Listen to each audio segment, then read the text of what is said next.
ಇವತ್ತಿನಿಂದ 20% ಸಿಲಿಂಡರ್ ಪೂರೈಕೆಯ ಭರವಸೆಯನ್ನ ನೀಡಲಾಗಿದೆ. ಬೆಂಗಳೂರಲ್ಲಿ ವಾಣಿಜ್ಯ ಸಿಲಿಂಡರ್ ಆದರೆ ಇನ್ನೂ ಕೂಡ ಪೂರೈಕೆ ಆಗಿಲ್ಲ. ನಿರೀಕ್ಷೆ ಇಟ್ಕೊಂಡಿದ್ದಾರೆ, ಭರವಸೆ ಕೊಟ್ಟಿದ್ದಾರೆ. ಇವತ್ತಿನಿಂದ 20% ಸಿಲಿಂಡರ್ ಪೂರೈಕೆ ಆಗತ್ತೆ, ಹಾಗಾಗಿ ಯಾವುದೇ ಆತಂಕ ಇಲ್ಲ ಅಂತ ಹೇಳಿ. ಬಟ್ ಇನ್ನೂ ಕೂಡ ವಾಣಿಜ್ಯ ಸಿಲಿಂಡರ್ ಪೂರೈಕೆ ಆಗಿಲ್ಲ. KR circle, Majestic, Jayanagar, Vijayanagara, Rajajinagar ಸೇರಿದಂತೆ ಹಲವು ಕಡೆ ಹೋಟೆಲ್ಗಳಿಗೆ ಪೂರೈಕೆ ಆಗಿಲ್ಲ ಗ್ಯಾಸ್ ಸಿಲಿಂಡರ್. KR ಸರ್ಕಲ್ ಜೊತೆಗೆ ಅಲ್ಲಿನ ನಿಸರ್ಗ ಹೋಟೆಲ್ಗೂ ಕೂಡ ಪೂರೈಕೆ ಆಗಿಲ್ಲ ಗ್ಯಾಸ್ ಸಿಲಿಂಡರ್.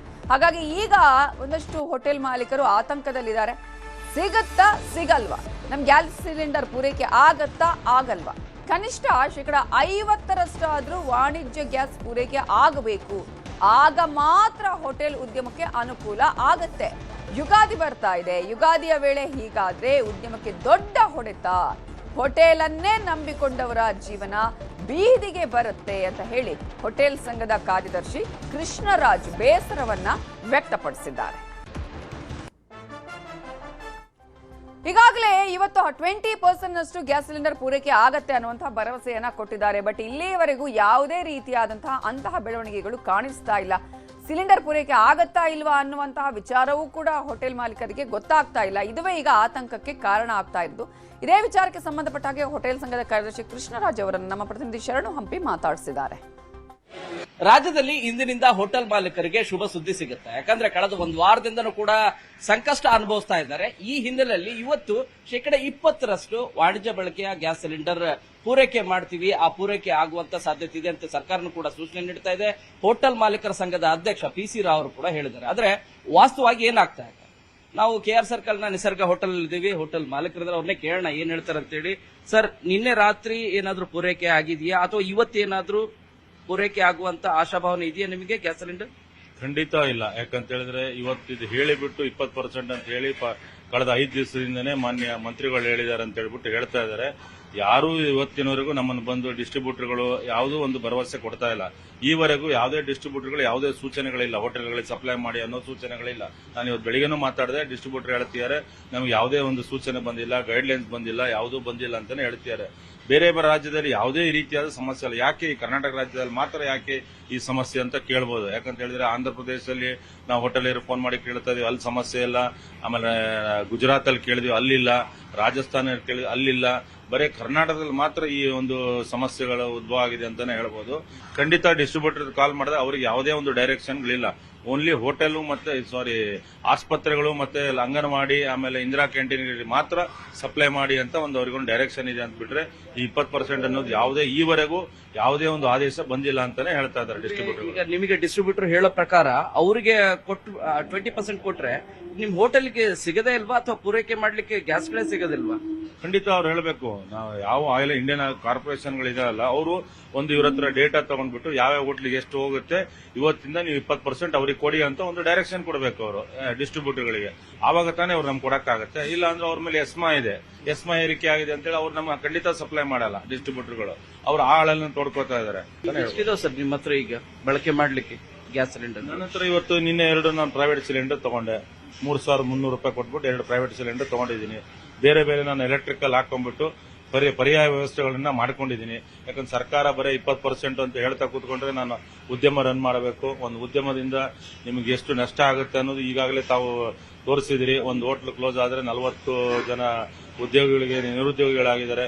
ಬೆಂಗಳೂರಲ್ಲಿ ಸರಿಸುಮಾರು ನನ್ನ ತಿಳಿದ ಪ್ರಕಾರ 1,000 ಹೋಟೆಲ್ಗಳು, ಸಣ್ಣ ಪುಟ್ಟ ಹೋಟೆಲ್ಗಳು ಆಗಿರ್ಬೋದು, ಆಮೇಲೆ ಮಿಕ್ಸರ್ ಫ್ಯಾಕ್ಟರಿಗಳಾಗಿರ್ಬೋದು ಎಲ್ಲ ಶಟ್ ಡೌನ್ ಆಗಿದೆ. ಅಲ್ಲಿ ಹೆಚ್ಚು ಕಮ್ಮಿ 40,000 ಜನ ಈಗ ಸುಮ್ಮನೆ ಖಾಲಿ ಕೂತಿದ್ದಾರೆ ಅಂತಾನೆ ಹೇಳ್ಬೋದು ಬೆಂಗಳೂರಲ್ಲಿ. ಈ ರೀತಿಯಾಗಿ ಇದು ವಾಸ್ತವ ಇರೋದು. ಇದುವರೆಗೂ ಕೂಡ ವಾಣಿಜ್ಯ ಬಳಕೆಯ ಗ್ಯಾಸ್ ಸಿಲಿಂಡರ್ ಪೂರೈಕೆ ಆಗಿಲ್ಲ. ಆ ಆಶಾಭಾವನೆ ಕೂಡ ಬಹುಶಃ ಇಲ್ಲ. ಯಾಕಂದ್ರೆ ಪರಿಸ್ಥಿತಿ ತುಂಬಾನೇ ಶೋಚನೀಯ ಇದೆ. ಬೇರೆ ರಾಜ್ಯಗಳಲ್ಲಿ ಇಲ್ಲದೆ ಇರುವಂತಹ ಸಮಸ್ಯೆ ನಮ್ಮ ರಾಜ್ಯಕ್ಕೆ ಯಾಕಿದೆ? ಈ ಪ್ರಶ್ನೆಗೆ ಸರ್ಕಾರ ಉತ್ತರ ಕೊಡಬೇಕು. ಕ್ಯಾಮರಾ ಪರ್ಸನ್ ನೂರ್ ಅಹಮದ್ ಜೊತೆ ಶರಣು ಹಂಪಿ, ನ್ಯೂಸ್ 18. ರಾಜ್ಯದಲ್ಲಿ ಮುಂದುವರೆದಿದೆ ಗ್ಯಾಸ್ ಟ್ರಬಲ್. ಬೀದಿ ಬದಿ ವ್ಯಾಪಾರಸ್ಥರ ಬದುಕು ಅತಂತ್ರ ಆಗಿದೆ. ಗ್ಯಾಸ್ ಸಿಗದೆ ಬಂದ್ ಆಗ್ತಾ ಇದೆ ವ್ಯಾಪಾರ. ಈ ರೀತಿಯಾಗಿ ಆದ್ರೆ ಇನ್ನೂ ಕೂಡ ಅನೇಕ ಹೋಟೆಲ್ಗಳು ಕ್ಲೋಸ್ ಆಗುತ್ತೆ. ಬೀದಿ ಬದಿ ವ್ಯಾಪಾರಸ್ಥರಂತೂ ತಲೆ ಮೇಲೆ ಕೈ ಹೊತ್ತು ಕೂತಿದ್ದಾರೆ. ನಮ್ಮ ಪರಿಸ್ಥಿತಿ ಏನು, ಜೀವನ ಹೇಗ್ ನಡೆಸೋದು ಅಂತ ಹೇಳಿ. ಗ್ಯಾಸ್ ಸಿಗದೆ ಬಂದ್ ಆಗ್ತಾ ಇದೆ ವ್ಯಾಪಾರ. ರಾಜ್ಯದಲ್ಲಿ 1.60 ಲಕ್ಷ ಬೀದಿ ಬದಿ ವ್ಯಾಪಾರಿಗಳಿದ್ದಾರೆ. ಬೆಂಗಳೂರಿನಲ್ಲೇ 24,000 ಬೀದಿ ಬದಿ ವ್ಯಾಪಾರಿಗಳಿದ್ದಾರೆ. ಇಂತಹ ಸಂದರ್ಭದಲ್ಲಿ 15,000 ಬೀದಿ ಬದಿ ವ್ಯಾಪಾರಸ್ಥರಿಗೆ ಈಗಾಗಲೇ ಈ ಗ್ಯಾಸ್ ಎಮರ್ಜೆನ್ಸಿಯಿಂದಾಗಿ ಸಂಕಷ್ಟ ಉಂಟಾಗಿದೆ. ಬೆಂಗಳೂರಲ್ಲೇ 3,000 ವ್ಯಾಪಾರಿಗಳು ಸಂಕಷ್ಟವನ್ನ ಅನುಭವಿಸುತ್ತಿದ್ದಾರೆ. ಬೀದಿ ಬದಿ ವ್ಯಾಪಾರಿಗಳ ಜೀವನ ನಿರ್ವಹಣೆಯೇ ಈಗ ಕಷ್ಟ ಅನ್ನುವಂಥ ರೀತಿಯಾಗಿದೆ. ಯಾಕಂದ್ರೆ ಇದನ್ನೇ ನಂಬ್ಕೊಂಡವರು ಆಯಾ ದಿನದ ಖರ್ಚು, ಆಯಾ ದಿನದ ಆ ಒಂದು ಹೋಟೆಲ್ ಅಥವಾ ಅವರು ಏನು ಬೀದಿ ಬದಿಯಿಂದ ವ್ಯಾಪಾರ ಮಾಡ್ತಾ ಇದ್ರು, ಈ ಒಂದು ಹೋಟೆಲ್ಗಳನ್ನ ಇಟ್ಕೊಂಡು, ಅಂಗಡಿಗಳನ್ನ ಇಟ್ಕೊಂಡು, ಆದ್ರೆ ಈಗ ಅವುಗಳನ್ನೇ ನಿರ್ವಹಣೆ ಮಾಡೋದಕ್ಕೆ ಸಾಧ್ಯ ಇಲ್ಲ. ಬೀದಿ ಬದಿ ವ್ಯಾಪಾರಿಗಳ ಜೀವನ ನಿರ್ವಹಣೆ ಕಷ್ಟ ಅನ್ನುವಂತಹ ರೀತಿಯಾಗಿ ಆಗಿದ್ದು, ಬೀದಿ ಬದಿ ವ್ಯಾಪಾರಿಗಳ ಸಂಘಟನೆಯ ಅಧ್ಯಕ್ಷರು ಹೇಳಿಕೆಯನ್ನ ಕೊಟ್ಟಿದ್ದಾರೆ. ಆಲ್ಮೋಸ್ಟ್ ಈಗಾಗಲೇ 24,000 ಬೀದಿ ಬದಿ ವ್ಯಾಪಾರಿಗಳಲ್ಲಿ 15,000 ಬೀದಿ ಬದಿ ವ್ಯಾಪಾರಸ್ಥರು ಸಂಕಷ್ಟವನ್ನ ಅನುಭವಿಸ್ತಾ ಇದ್ದಾರೆ. ಪ್ರತಿನಿತ್ಯ ಕೂಡ ಗ್ಯಾಸ್ ಪೂರೈಕೆ ಆಗತ್ತಾ ಇಲ್ವಾ ಅನ್ನುವಂತಹ ಆತಂಕದಲ್ಲೇ, ಅದರಲ್ಲೂ ಕೂಡ ಏನು ಮೆನುಗಳಿತ್ತು ಆ ಮೆನುಗಳನ್ನು ಕಟ್ ಮಾಡ್ಕೊಂಡಿದ್ದಾರೆ. ವೆರೈಟಿ ಅಂತ ಫುಡ್ ಇಲ್ವೇ ಇಲ್ಲ. ಇದ್ದಿದ್ರಲ್ಲೇ ಅಟ್ಲೀಸ್ಟ್ ಏನಾದ್ರೂ ಮಾಡೋಣ ಅಂತ ಹೇಳಿದ್ರೆ ಗ್ಯಾಸ್ ಸಿಲಿಂಡರ್ ಸಿಗ್ತಾ ಇಲ್ಲ. ಹಾಗಾದ್ರೆ ಜೀವನ ನಡೆಸೋದು ಹೇಗೆ ಅಂತ ಹೇಳಿ ಬೀದಿ ಬದಿ ವ್ಯಾಪಾರಸ್ಥರು ಆತಂಕವನ್ನ ವ್ಯಕ್ತಪಡಿಸಿದ್ದಾರೆ. ಬೀದಿ ಬದಿ ವ್ಯಾಪಾರಿಗಳ ಸಂಘಟನೆ ಅಧ್ಯಕ್ಷರಾಗಿರುವ ರಂಗಸ್ವಾಮಿ ಅವರನ್ನ ನಮ್ಮ ರಿಪೋರ್ಟರ್ ಶರಣು ಹಂಪಿ ಮಾತನಾಡಿಸಿದ್ದಾರೆ. ಯುದ್ಧದ ಎಫೆಕ್ಟ್ ಕಮರ್ಷಿಯಲ್ ಗ್ಯಾಸ್ ಸಿಗ್ತಾ ಇಲ್ಲ, ಹೋಟೆಲ್ಗಳು ಬಂದ್ ಆಗ್ತಾ ಇದೆ. ಕೇವಲ ಇಷ್ಟು ಮಾತ್ರ ಅಲ್ಲ, ಬೀದಿ ಬದಿ ವ್ಯಾಪಾರಸ್ಥರಿಗೂ ಕೂಡ ತೊಂದರೆ ಆಗ್ತಾ ಇದೆ. ಬನ್ನಿ ಬಗ್ಗೆ ಮಾತಾಡಲಿಕ್ಕೆ ಬೀದಿ ಬದಿ ವ್ಯಾಪಾರಸ್ಥರ ಸಂಘಟನೆಯ ಅಧ್ಯಕ್ಷರಾದಂಥ ರಂಗಸ್ವಾಮಿ ಇದ್ದಾರೆ, ಅವ್ರನ್ನ ಮಾತಾಡ್ಸೋಣ. ಸರ್, ಎಷ್ಟಿದಾವೆ ಬೆಂಗಳೂರಲ್ಲಿ, ಎಷ್ಟು ಆಪರೇಟ್ ಆಗ್ತಾ ಇದೆ? ಸರ್, ಟೋಟಲ್ಲು ನಾವು ಬೆಂಗಳೂರು ನಗರದಲ್ಲಿ ಹಿಂದೆ ಸಮೀಕ್ಷೆ ಮಾಡಿದಾಗ FSSA ವತಿಯಿಂದ ಸರ್ಟಿಫಿಕೇಟ್ ಕೊಟ್ಟದ್ದು 10,500 ಚಿಲ್ಲರೆಯಷ್ಟು. ಈಗಾಗಲೇ ಬೆಂಗಳೂರು ನಗರದಲ್ಲಿ 24,000 ಜನ ಫುಡ್ ವ್ಯಾಪಾರ ಮಾಡುವಂಥ ಪ್ರತಿನಿಧಿಗಳು, ಪಾನಿಪುರಿ, ಬಜ್ಜಿ, ಬೋಂಡಾ ಈ ಥರ ಇರತಕ್ಕಂಥದ್ದು. ಈಗಾಗಲೇ ನಾವು ಅವರಿಗೆ ಸರ್ಟಿಫಿಕೇಟ್ ಸಂಪೂರ್ಣವಾಗಿ FSS ಸರ್ಕಾರ ಮಟ್ಟದಲ್ಲೇ ಕೊಟ್ಟಿದ್ದೀವಿ, ಕೇಂದ್ರ ಮತ್ತು ರಾಜ್ಯ ಸರ್ಕಾರದ ವತಿಯಿಂದ. ಇವಾಗ ನಾವು ನ್ಯಾಶ್ವಿ ಕಡೆ ವತಿಯಿಂದ ನಾವು ಕೇಂದ್ರ ಸರ್ಕಾರಕ್ಕೆ ಹರ್ದೀಪ್ ಸಿಂಗ್ ಪುರಿ ಅವರಿಗೆ ಲೆಟರ್ ಸಹಿತ ಬರೆದಿರೋ ನಮ್ಮ ಅರವಿಂದ್ ಸಿಂಗ್ ಜಿ ಅವರು. ಏನಂತ? ಯಾಕೆಂದರೆ ಈ ನಮ್ಮ ಏನು ಗ್ಯಾಸ್ ಪ್ರಾಬ್ಲಮ್ ಆಗಿರೋದ್ರಿಂದ ಫುಡ್ ವ್ಯಾಪಾರ ಮಾಡೋರಿಗೆ PM ಸೋನಿದಡಿ ಸಾಲ ಪಡೆದುಕೊಂಡಿರ್ತಾರೆ. ಅವ್ರಿಗೆ ಗ್ಯಾಸ್ ಸಿಕ್ಕಿಲ್ಲ ಅಂದರೆ ಫುಡ್ಡಲ್ಲಿ ಅವರಿಗೆ ಲೋನ್ ಕಟ್ಟೋಕ್ಕೆ ಪ್ರಾಬ್ಲಮ್ ಆಗುತ್ತೆ. ಮತ್ತು ಈ ಗ್ಯಾಸ್ ವ್ಯವಸ್ಥೆಗೆ ಆ ಸಚಿವರಿಗೆ ಮನವಿಯನ್ನು ಕೊಟ್ಟಿದ್ದಾರೆ. ನಿಮಗೂ ಎಫೆಕ್ಟ್ ಆಗ್ತಿದೆಯಾ? ಸತ್ಯ, 100% ಎಷ್ಟೋ ಫುಡ್ ಝೋನ್ಗಳು ಅಲ್ಲಿ ಸಂಪೂರ್ಣವಾಗಿ ಬಂದ್ ಮಾಡಿರ್ತಕ್ಕಂಥದ್ದು.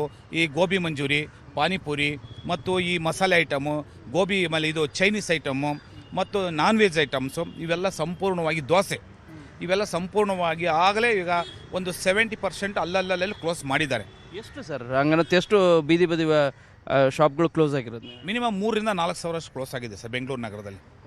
ಎಲ್ಲ ಸಂಪೂರ್ಣವಾಗಿ ಎಲ್ಲ ಕಡೆ ಬೆಂಗಳೂರು ನನಗೆ ವರದಿ ಪ್ರಕಾರವಾಗಿ ರಾಜ್ಯದಲ್ಲಿ ತೊಗೊಂಡೋಗ್ಬೇಕಾದ್ರೆ ಒಂದು 8,000 to 9,000 ಬಂದಾಗಿರ್ತಕ್ಕಂಥದ್ದು.